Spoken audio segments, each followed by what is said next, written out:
What's the best way you've seen someone rebel against school rules? When I was 16, our principal, Mrs. Hartley, implemented the most ridiculous dress code policy I'd ever seen. Girls couldn't wear anything that showed shoulders, knees, or collarbones. Tank tops were banned. Shorts had to reach mid-thigh. Even our school's own cheerleading uniforms violated the new rules. But the real kicker? Boys could wear whatever they wanted. Muscle shirts, shorts that barely covered anything, even shirtless during PE right outside our classroom windows. When girls complained, Mrs. Hartley's response was always the same. Young ladies must dress appropriately to avoid distracting their male classmates. My best friend Zara had enough when she got sent home for wearing a sundress on a 95-degree day. The straps were 3 fingers wide, well within the old guidelines, but apparently showed too much shoulder. Meanwhile, Trevor sat behind us in a tank top that barely qualified as fabric. "This is insane!" Zara fumed as we sat in her car. "I'm missing my calculus exam because of 2 inches of shoulder." That's when she hatched the most brilliant plan I'd ever witnessed. Zara spent the entire weekend researching the school board's policies, state education codes, and federal discrimination laws. She discovered something interesting. The dress code policy had never been officially voted on by the school board. Mrs. Hartley had implemented it unilaterally, which violated district protocol. Monday morning, Zara walked into school wearing the exact same sundress that got her sent home.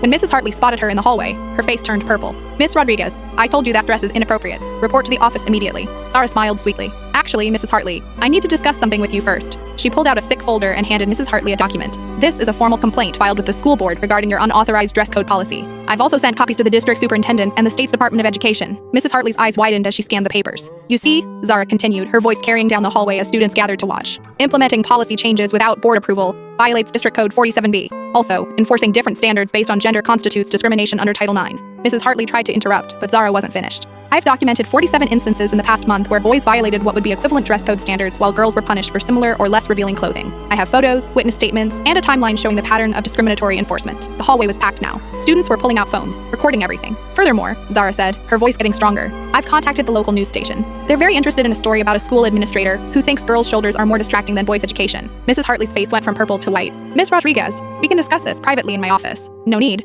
Zara replied. "I've also organized a peaceful protest for this Friday. Every girl who's been dress coded this year will be wearing the exact outfit that got them in trouble. We're calling it Shoulders Out for Education." She turned to address the crowd of students now surrounding them. "Ladies, wear whatever got you sent home. Tank tops, sundresses, shorts that actually fit your body. We're going to show this administration that our education is more important than their obsession with our clothes." The crowd erupted in cheers. Girls were already pulling out their phones, texting, planning. Mrs. Hartley looked panicked. "You can't organize protests on school property. That's against—" "Actually," Zara interrupted, pulling out another document, "peaceful protest is protected under the First Amendment, and student expression is specifically protected under Tinker v. Des Moines. As long as we're not disrupting the educational environment, we have every right to express ourselves." She paused for effect. "Unlike your dress code policy, my protest is actually legal." Mrs. Hartley tried to grab the folder from Zara's hands, but Zara stepped back. "These are copies. The originals are already with the school board. Oh, and Mrs. Hartley, Channel 7 News will be here Friday morning to cover our peaceful demonstration." With that, Zara walked past Mrs. Hartley toward her first period class, her sundress flowing behind her like a victory flag. But what happened next was even better than any of us could have imagined. I couldn't fit what happens next in this short video. Watch the rest down below.